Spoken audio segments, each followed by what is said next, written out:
Donc, bonsoir à tous et à toutes. Il y a beaucoup de participants ce soir pour ce webinaire. Je suis très contente de cette participation.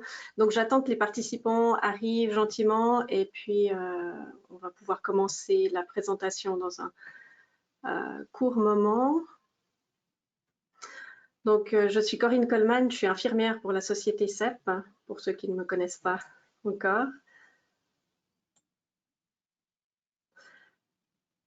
Donc ce soir, on va pouvoir avoir la présentation sur l'alimentation et la sclérose en plaques, et puis surtout l'importance que l'alimentation peut avoir.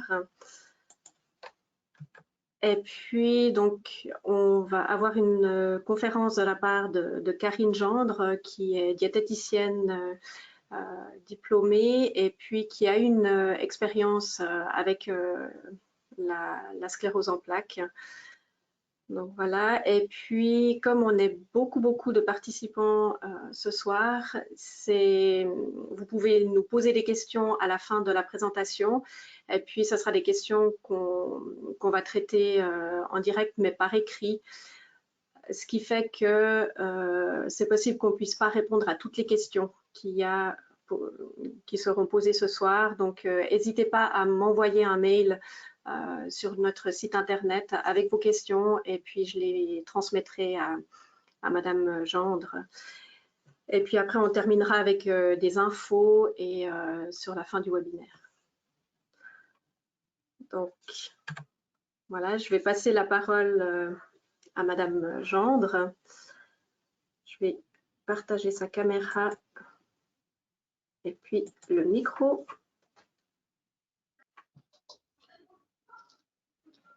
Voilà, bonsoir à tout le monde. Bonsoir.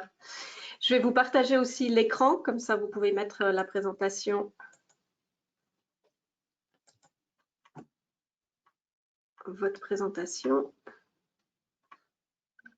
Voilà.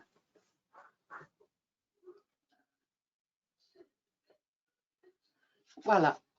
Est-ce qu'il y a tout le monde qui est là? Est-ce qu'on va commencer? Oui, on peut commencer déjà maintenant. Alors, ça me fait plaisir de vous parler de quelques inputs sur l'alimentation de la sclérose en plaques.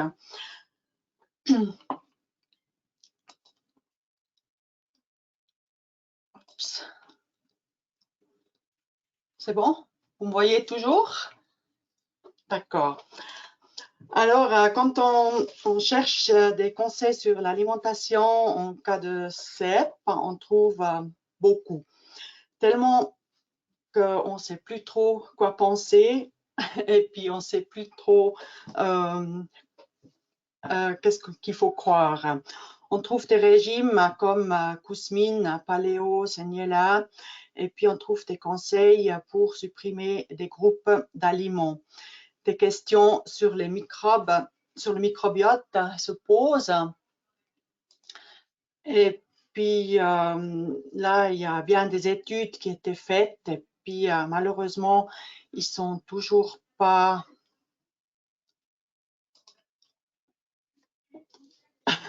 il n'y a toujours pas des résultats confirmés.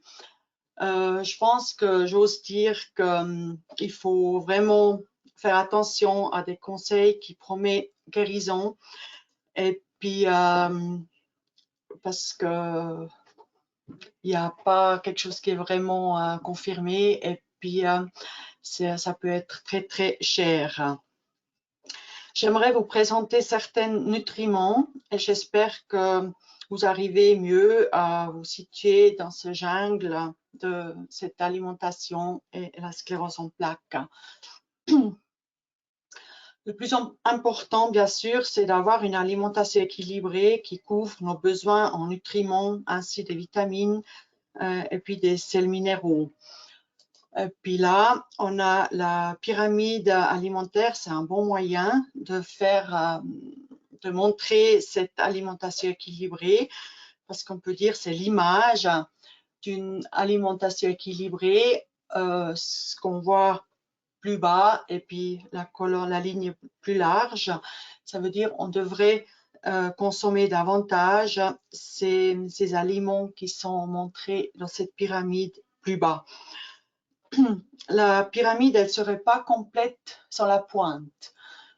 Ça veut dire on devrait consommer le plus justement les boissons et puis ça monte et puis la pointe, la pyramide, ça fait aussi partie d'une alimentation équilibrée, mais bien sûr, on devrait consommer un peu moins.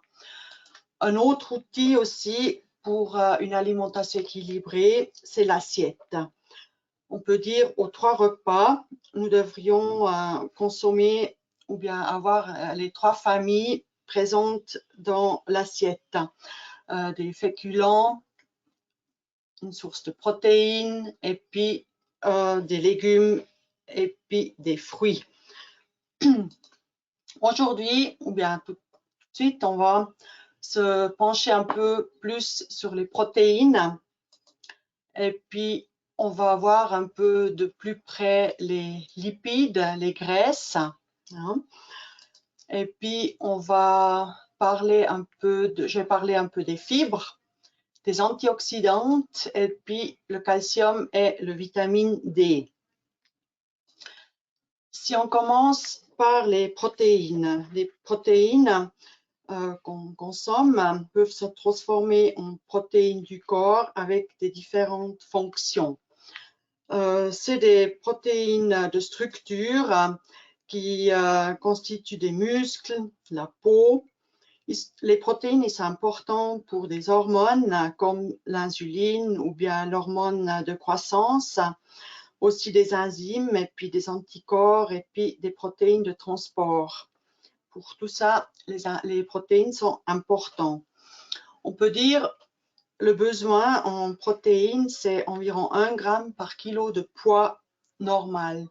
Bien sûr, ça dépend s'il y a quelqu'un qui est malade ou bien avec les grossesses, les apports en protéines sont un peu plus élevés. 1 gramme par kilo de poids, ça correspond environ 60 à 120 grammes de protéines par jour. Et puis 1 gramme par kilo de poids normal. Le poids normal, on peut dire, c'est la grandeur en centimètres moins 100, plus ou moins 5 kilos. Alors, si je fais 1,70 m, si j'ai 65 kilos à 75 kilos, c'est encore des poids normaux. Et puis, pour vous montrer un peu quels aliments ils contiennent, je crois que je dois enlever ça. Oups, non. Pardon. J'espère que vous voyez tout. Justement, si on regarde les aliments qui nous fournissent des protéines, c'est bien sûr les œufs, la viande. 120 grammes de viande, c'est une petite tranche de viande pour avoir environ 20 grammes de protéines. 10 grammes de protéines peuvent aussi être fournis, par exemple, à 50 grammes de pois chiches secs ou bien 250 grammes de pâtes cuites ou bien 480 grammes de champignons, par exemple.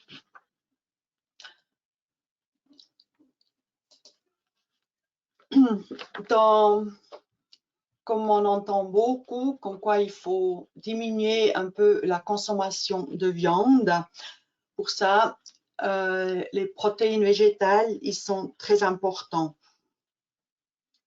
Justement parce qu'on ne devrait pas trop manger de viande. Pour avoir une bonne protéine aussi sans viande, on peut associer des protéines végétales. On peut aussi associer des protéines végétales avec des produits laitiers. Par exemple, si on prend des céréales avec du lait et des fruits, ça donne un Bircher ou bien la fameuse crème Boudwig, ou bien du pain fromage avec des légumes et de la salade. Si on pense à notre assiette qui devrait être complète, justement complétée avec un peu de légumes ou de la salade, des pâtes ou autres féculents avec du fromage, des pommes de terre avec du fromage ou avec des œufs. des soufflés aux légumes et millet et soya, ou bien des haricots et le maïs. Ça, c'est des bons mélanges de protéines végétales pour avoir des protéines qui sont bien disponibles pour notre corps. On parle aussi du valeur biologique. Ça, c'est un peu le terme qu'on dit pour justement voir comment des aliments ils peuvent avoir une bonne influence, les protéines des aliments peuvent avoir une bonne utilisation pour notre corps. Ça indique justement combien de protéines peuvent être fournies par l'organisme par 100 grammes de protéines alimentaires. On a des protéines animales et végétales. Ils sont constitués tous avec 20 acides aminés. Ça, c'est les 20 acides aminés qu'on a dans notre alimentation. 9 de ces acides aminés, ils sont essentiels, c'est-à-dire notre corps ne peut pas les fabriquer lui-même. Alors, plus le nombre de ces acides aminés est essentiel dans un aliment, plus leur valeur biologique est importante. Par exemple, pour avoir 20 grammes de bonnes protéines, comme j'ai dit avant, ça peut être la viande, le poisson, des œufs, le lait, le yaourt, ou bien du fromage blanc dit serré, ou bien du gruyère, du fromage dur. Mais on peut aussi avoir des bonnes protéines avec justement certaines associations comme 80 grammes de pain, ça fait 2-3 jolies tranches de pain avec 40 grammes de fromage dur. 40 grammes de fromage dur, c'est une grandeur d'une boîte d'allumettes environ pour se faire un peu une image. Ou bien 200 grammes de semoule avec du pois chiche, des pâtes avec un œuf et du fromage, ou bien du riz avec des lentilles cuites. Ça pour avoir un peu d'autres protéines. Alors, si je parle des protéines, je dois aussi parler de nutrition. Comme les protéines sont importantes pour la musculation, j'aimerais quand même vous rendre attentif qu'avec chaque perte de poids, pas volontaire en fait, chaque perte de poids rapide, c'est pas une bonne perte de poids parce que nous perdons les muscles et pas la graisse. Et puis, avec une CEP, nous avons besoin de nos muscles. Et puis, la même chose aussi, on a besoin de nos muscles, même si on veut perdre du poids.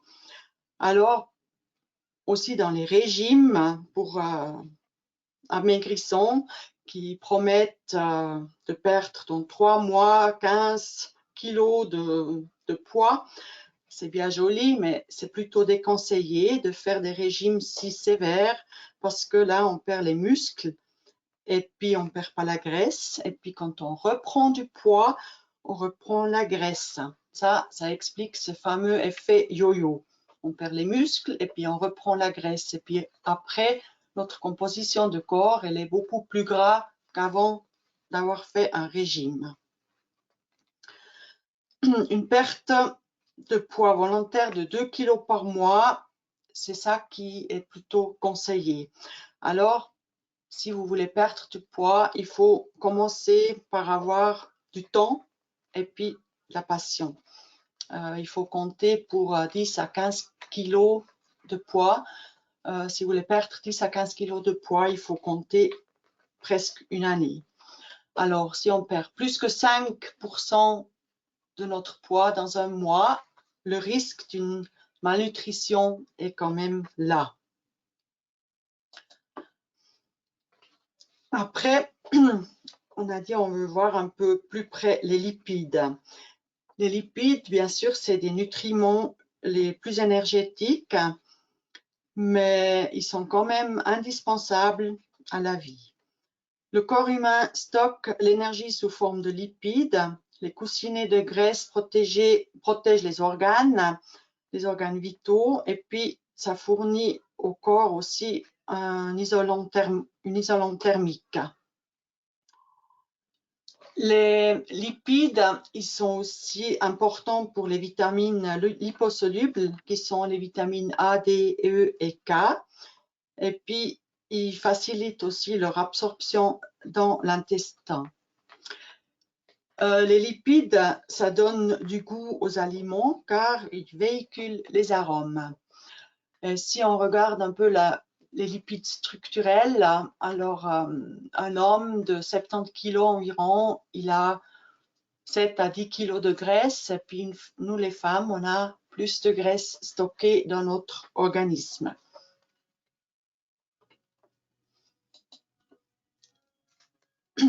Alors, les acides gras, vus un peu de plus près, on a les acides gras, ils se différencient par la longueur de chaîne d'atomes de carbone et le nombre de doubles liaisons.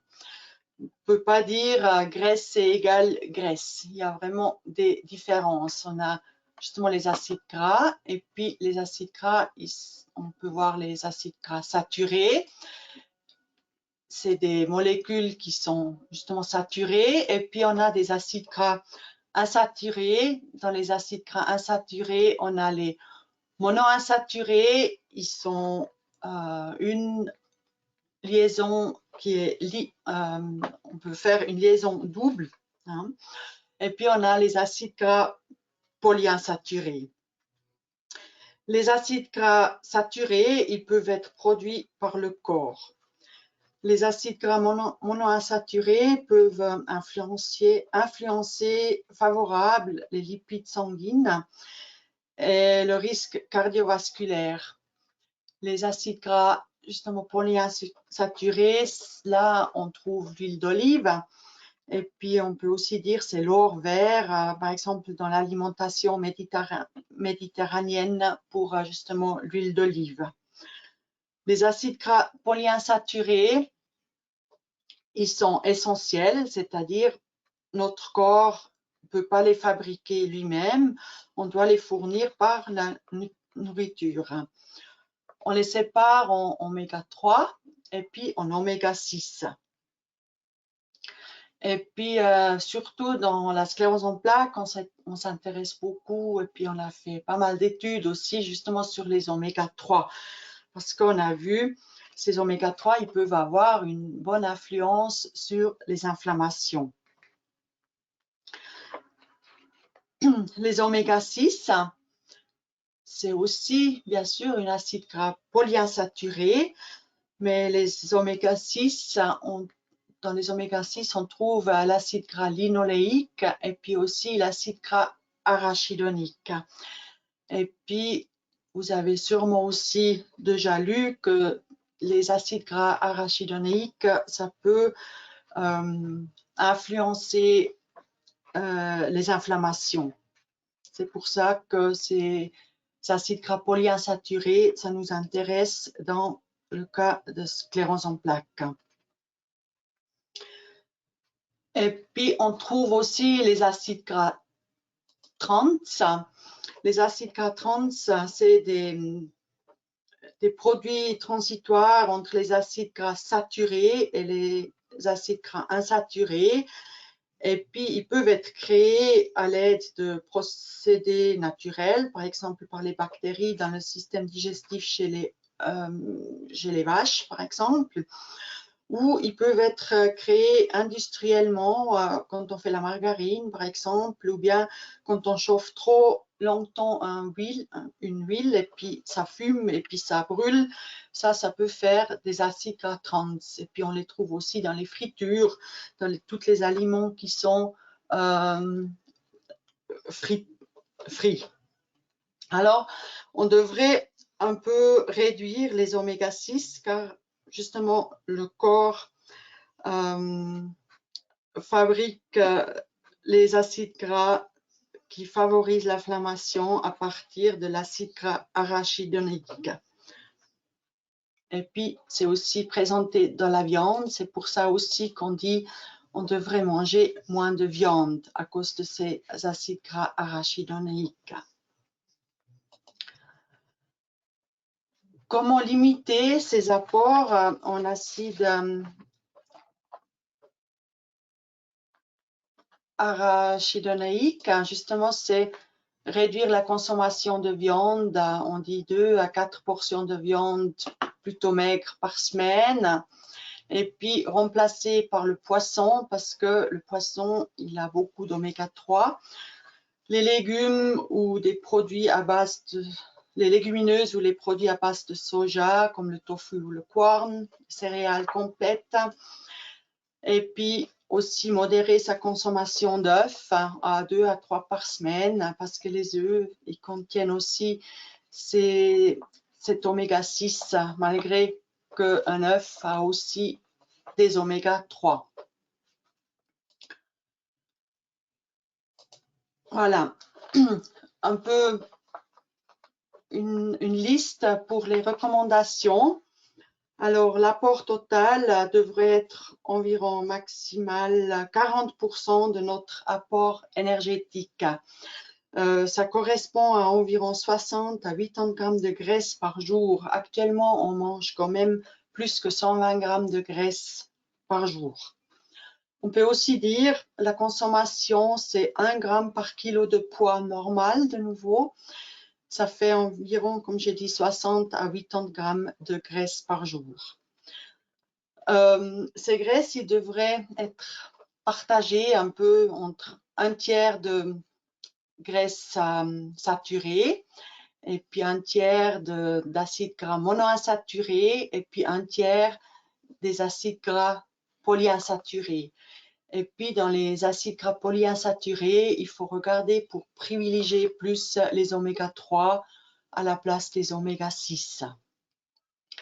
Vous voyez aussi les acides gras saturés, on a tous les produits laitiers, les produits carnés et les saucisses, etc.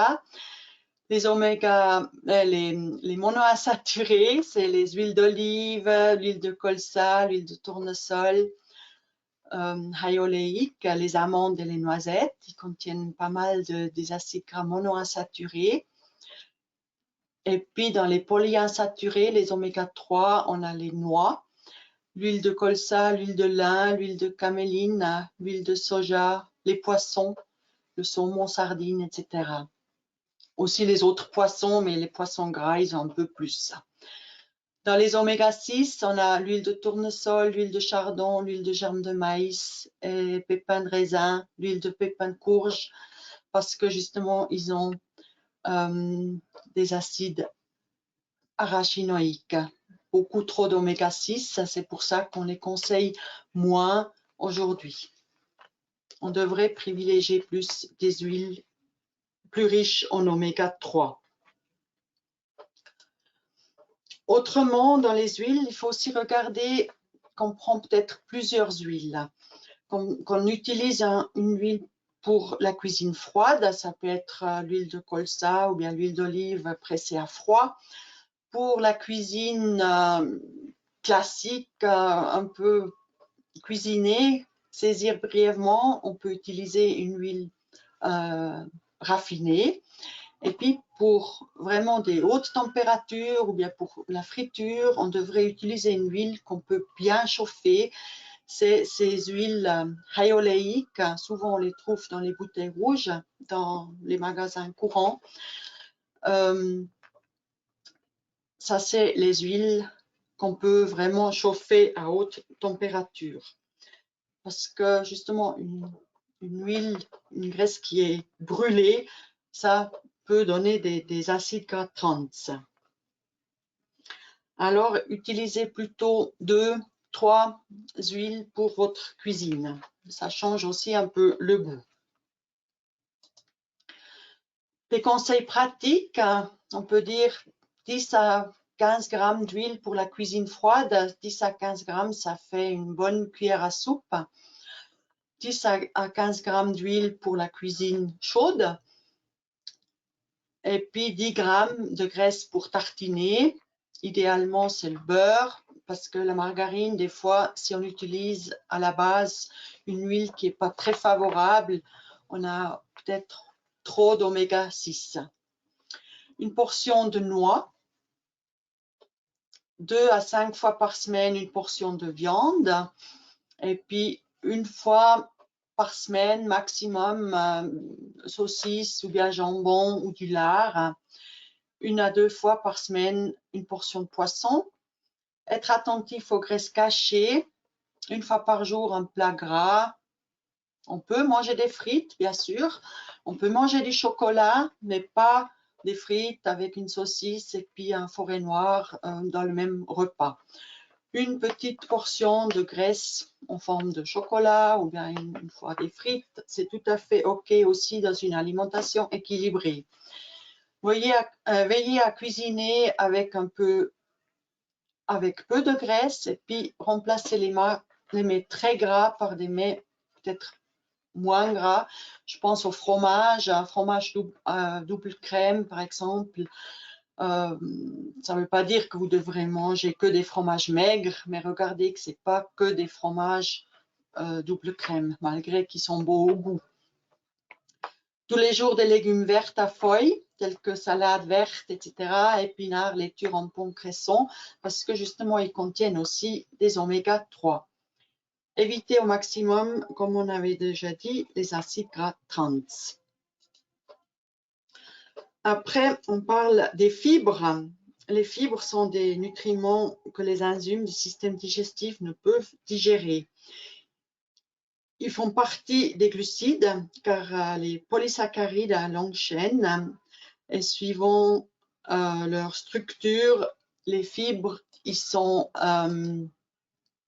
solubles ou bien insolubles. Des fibres solubles, ils forment au contact de l'eau une sorte de gel et puis sont dégradés par les bactéries du gros intestin. Ils favorisent le développement des bactéries intestinales, on peut dire c'est une sorte de probiotique. Leur fonction est ralentissement et vidange l'estomac et l'absorption et assimilation des glucides. Les insolubles, ils influencent sur la consistance et le volume des sels car ils sont peu dégradés par la flore intestinale et ils sont en principe éliminés tels quels. Un apport en liquide est aussi très important avec les fibres alimentaires.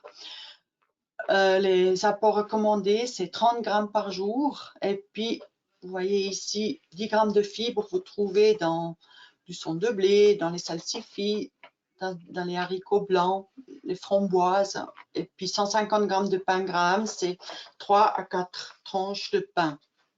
Là, vous trouvez déjà 10 grammes de fibres. Comme j'ai dit, un apport en liquide est très important avec les fibres parce que les fibres ils gonflent avec l'eau et puis c'est ça qui fait travailler les intestins. Pour ça, l'eau, justement, c'est important dans notre organisme. On a vu dans la pyramide, c'est en premier étage, hein, c'est-à-dire c'est vraiment important. 80% de notre corps fonctionne et contiennent du liquide. Ça favorise l'échange des éléments nutritifs, ça élimine les déchets par l'urine, voilà, et puis ça maintient la température corporelle. On a un apport environ de presque 3 litres d'eau. La plupart, on devrait boire. Un petit litre est apporté par les aliments et puis environ 3 décis par l'assimilation. Et puis les pertes, en fait, cette balance devrait être équilibrée. Le plus qu'on perd, c'est par l'urine. Alors, si on essaye peut-être de moins boire parce qu'on sort et puis on a peur de ne pas trouver les toilettes à temps, c'est pas très conseillé de ne pas boire 1,5 litre par jour. Là, il faut peut-être boire quand vous êtes rentré de votre rendez-vous, mais regardez que vous arrivez bien à 1,5 litre de liquide par jour. C'est vraiment très important en combinaison aussi avec les fibres. Après, on a les antioxydantes. Alors, les antioxydantes, ça c'est une molécule qui ralentit l'oxydation et puis les réduit en radicaux libres. Et puis ces radicaux libres, c'est ceux-là qui sont plutôt mauvais. Ça apparaît aussi quand on est exposé au soleil. Nicotine et le stress, c'est aussi des risques de radicaux libres.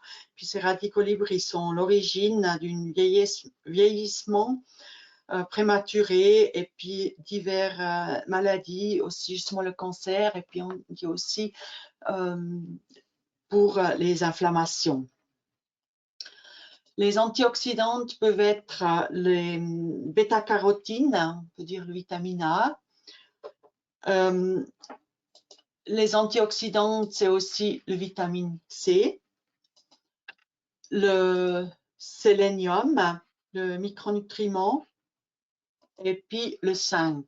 C'est aussi ces nutriments, ils sont considérés comme avoir des effets antioxydants.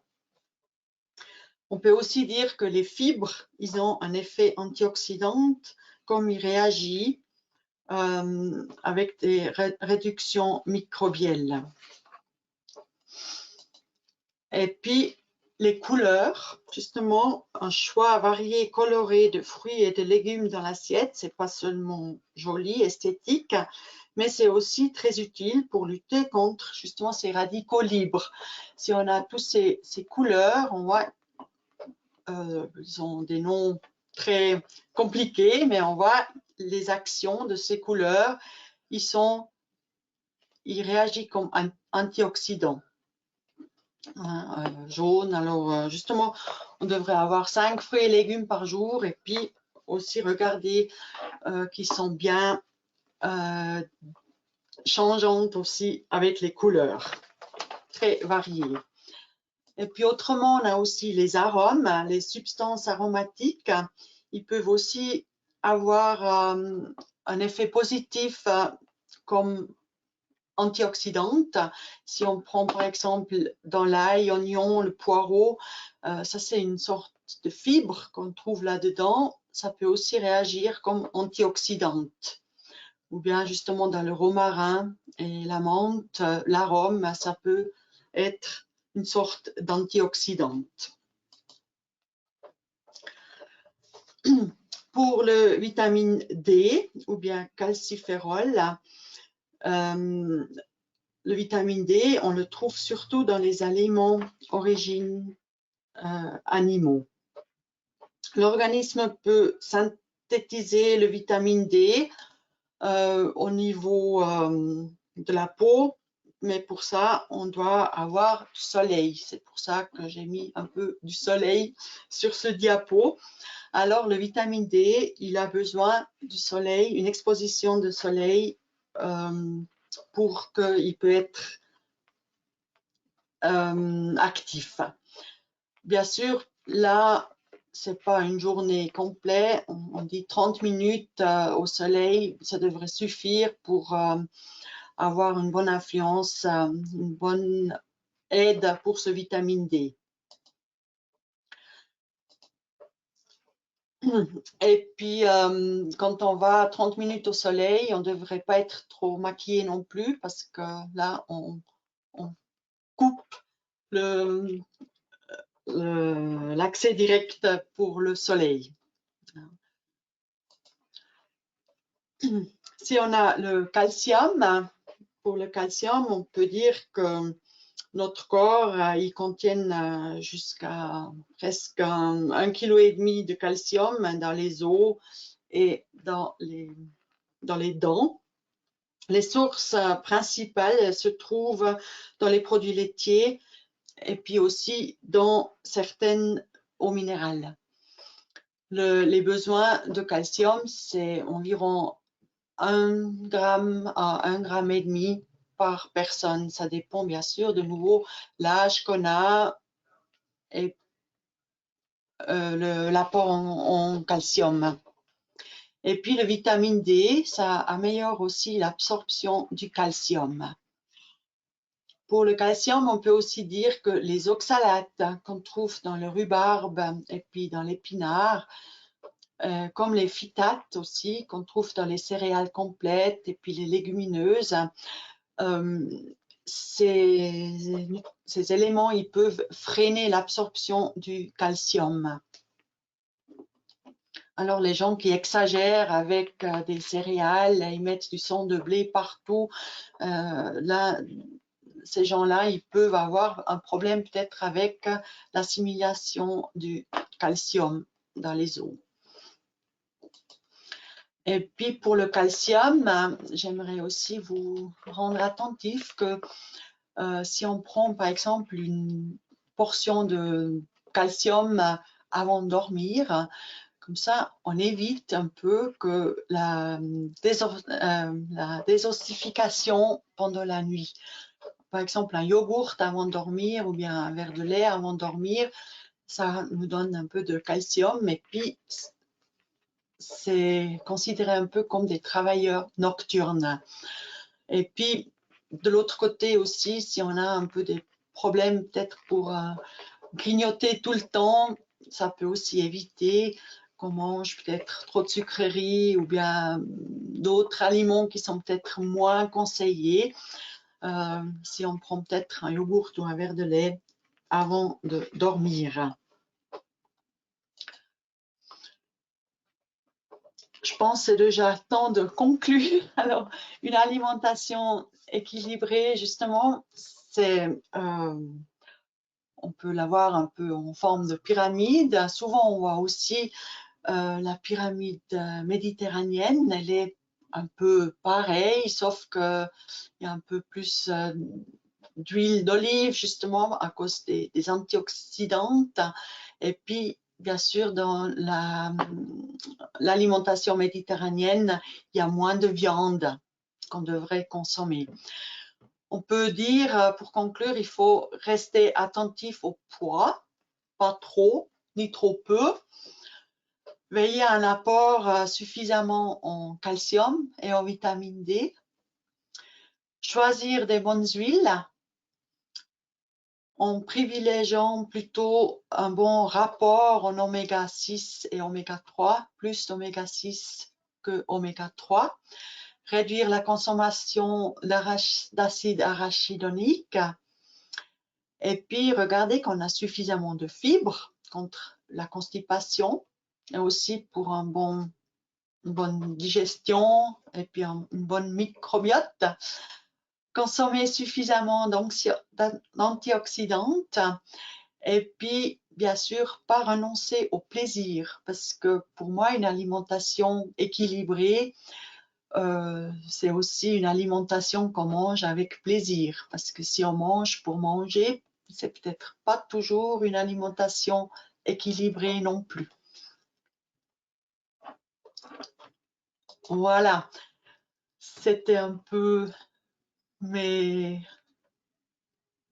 inputs. J'espère que je vous ai pas trop troublé. Là, je vous mets encore les sources et puis si vous êtes intéressé de voir, lire encore un peu plus, j'ai trouvé un livre Optimal Health avec la sclérose en plaques, c'est en anglais, mais ça montre pas mal des démarches qu'ils ont fait aussi dans l'alimentation. Voilà, alors je suis prête à des questions.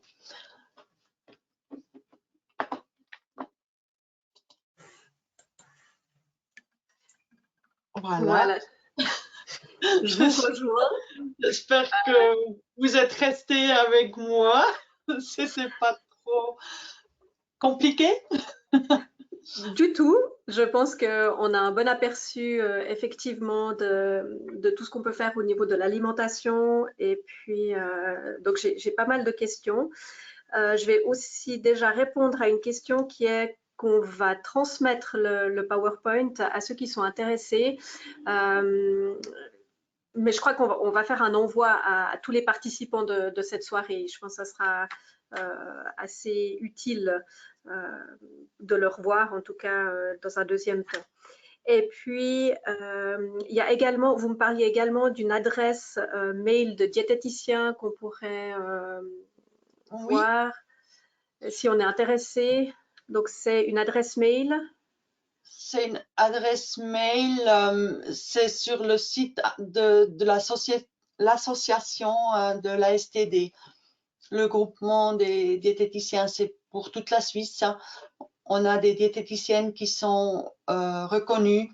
Et puis, si vous avez une prescription diététique, vous êtes remboursé aussi par D'accord. l'assurance de base. Alors, je transmettrai aussi cette adresse de mail avec le PowerPoint aux participants.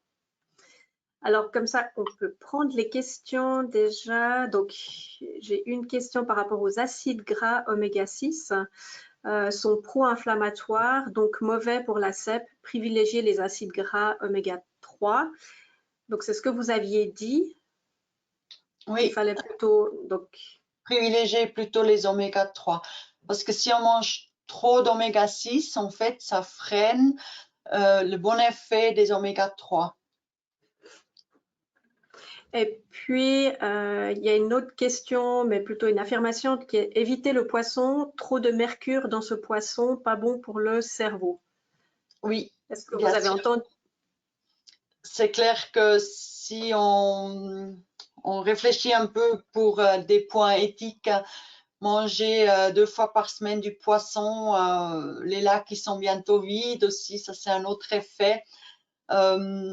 Et puis le mercure, je pense que si vous prenez du poisson qui est d'élevage, on peut éviter un peu ce problème aussi de métal lourd. D'accord. Et puis, quelle quantité d'eau et d'autres aliments devrait-on consommer lorsqu'on fait du sport de manière intensive? Ça reste toujours 1,5 litre. Bien sûr, si on transpire plus, l'idéal, c'est de boire une gorgée tous les 20 minutes si vous faites le sport, par exemple. Est-ce que ça répond? Ouais. Oui, oui. Et puis pour le stade secondaire de la CEP, donc je pense secondaire progressif, est-ce que ce serait les mêmes recommandations ou il y a quelque chose de plus spécifique? J'ai pas d'informations là-dessus, je sais pas. Non, je pense que c'est la même chose. Ok. Et puis, faut-il éviter les produits laitiers? Le lactose est-il inflammatoire? Ouais, ça, c'est quelque chose qu'on entend souvent. Le lactose en lui-même, c'est pas inflammatoire, hein. C'est plutôt le problème d'acide arachidonique qu'on trouve aussi dans les produits laitiers qui sont plutôt gras. Alors, plutôt prendre peut-être du lait drink dans ce cas-là, et puis des produits laitiers peut-être un peu moins gras. Merci. Puis, qu'en est-il des compléments alimentaires? Certains font-ils plus de sens que d'autres ou est-ce de cas en cas? Je pense que c'est de cas en cas. Il ne faut pas oublier que les suppléments alimentaires, ils sont souvent très très chers. Je pense qu'un apport en vitamine D, c'est jamais trop superflu si on ne met pas 10 fois la dose. Ou bien un apport en oméga 3, on peut aussi faire avec des suppléments alimentaires. Mais là, vous pourrez aussi très bien prendre, par exemple, une cuillère d'huile de colza par jour. Là, c'est aussi un apport en oméga 3 naturel sans avoir des suppléments nutritionnels. Et puis, donc, toujours dans les compléments, et une cure de probiotiques, est-ce que ça peut être bénéfique pour le microbiote? Et puis, quelle fréquence sur une année, si tel est le cas? Une cure de prébiotiques, hein, Probiotiques, ouais. probiotiques. Bien sûr, les probiotiques, c'est bien pour le microbiote, hein. C'est des fibres. Et puis, oui, ça peut avoir une bonne influence. Et puis, quelle fréquence sur une année? Ça, il faut voir avec un Oui, un micronutritionniste ou… gastroentérologue, je pense plutôt, ouais, ouais. Moi, je pense sur ce sujet, justement, le microbiote et puis le pré-probiotique, on va entendre encore pas mal de choses ces années. C'est quelque chose qui est vraiment beaucoup étudié, mais malheureusement, on n'a pas encore des résultats vraiment concluants. Et puis, faut-il éviter le gluten? Est-ce que c'est plus inflammatoire? Le gluten en soi-même, non, c'est pas plus inflammatoire parce que c'est une protéine. Le gluten, c'est l'amidon, une protéine d'amidon dans les céréales, certaines céréales. Et puis les levures, est-ce vraiment pas bon pour la cèpe au niveau gluten et levure? Ça, c'est toujours ce qu'on lit souvent, mais je pense là, il faut vraiment regarder de cas en cas parce que quand on a un bon organisme, on devrait supporter aussi la levure et puis le gluten aussi. Ok, et puis, donc on m'a dit de réduire les produits laitiers à cause de la caséine. Est-ce que ça, c'est aussi quelque chose dont vous avez entendu parler ou… Mhm. Ouais, ça on entend souvent parce que souvent les gens ils prennent pas des produits laitiers de vache à cause justement de la caséine, hein. Ils prennent plutôt des produits de lait de brebis ou bien de chèvre parce que la composition elle est en protéines elle est mieux parce qu'il y a plus de caséine, c'est mieux supporté, assimilé. D'accord. Et puis, Pardon. pas de souci. Et puis, est-ce que de boire du thé vert est inclus dans les 1,5 litre d'eau? Oui, on peut inclure le thé vert, même le café, mais bien sûr pas 1,5 litre que du thé vert ou du café. Parce que, mais on peut très bien inclure aussi le café ou bien le thé euh, dans ce 1,5 litre de liquide qu'on conseille, qui est conseillé. Ouais. D'accord. Parce qu'on dit que du café, là je fais mon côté infirmière, parce qu'on dit beaucoup que le café est plutôt diurétique et que du coup, il faudrait faire attention et de ne pas le compter comme apport liquidien par jour. Est-ce que vous avez une autre approche? On peut, ces dernières années, en fait, c'était démontré que justement le café et le thé noir, le thé vert, on peut compter comme apport en liquide. Euh, si on prend dans le café 3-4 cafés dans la journée, c'est tout à fait OK. Puis si on a peur qu'on sèche trop, on peut très bien prendre un verre de lait, un verre d'eau avec notre café. Et puis, je vois le temps passer. C'est vraiment un sujet intéressant. Et puis, j'ai beaucoup de questions. Ouais, ça, je Euh, pense. je vais terminer par une autre question et puis après, je vous transmettrai les informations sur la suite des webinaires qu'on a. Donc, le jeûne intermittent est-il conseillé ou problématique? Toujours en lien avec la sclérose en plaques. Ouais. Je pense qu'il faut regarder de cas en cas. Euh, si une personne qui est plutôt déjà mince et puis on commence à faire un jeûne, à jeûner, en fait, c'est pas très conseillé parce que justement le fait de perte musculaire est quand même là.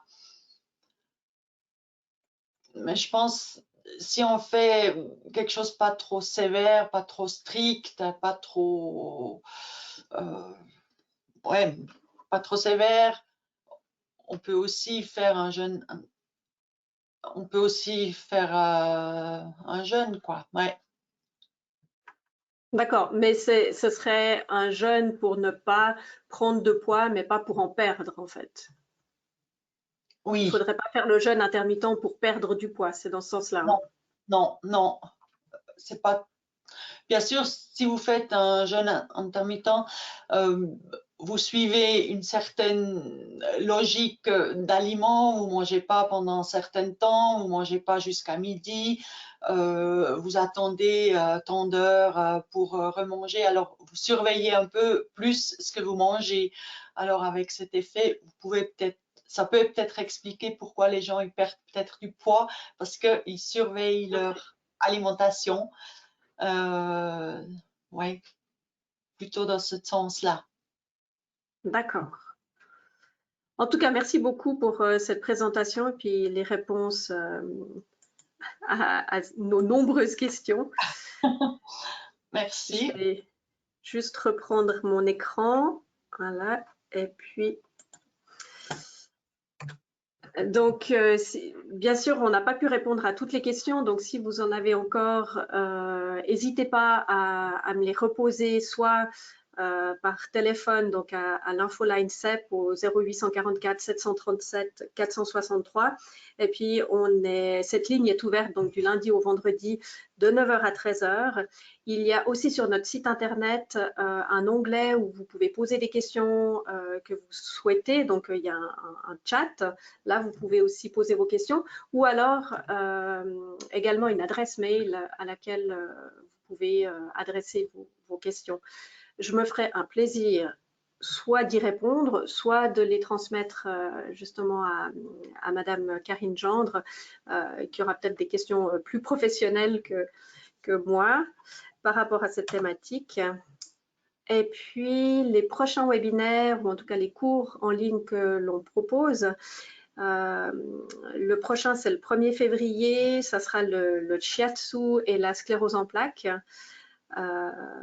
Voilà, donc on recevra Marie qui pratique le shiatsu et puis va pouvoir faire un parallèle avec ce qui est avec les personnes atteintes de sclérose en plaques. Et puis, il y a un cours en ligne qu'on va ouvrir par rapport au renforcement de l'équilibre avec la CEP. Ça, c'est le 4 février. Et ça sera donné par Madame Meder qui s'occupe, je crois, qui est responsable au niveau du sport à l'Université de Lausanne. Voilà, en tout cas pour les dernières informations. Et puis, je vous remercie infiniment pour votre participation.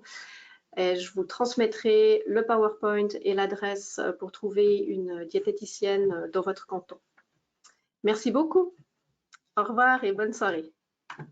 Merci, au revoir. Au revoir.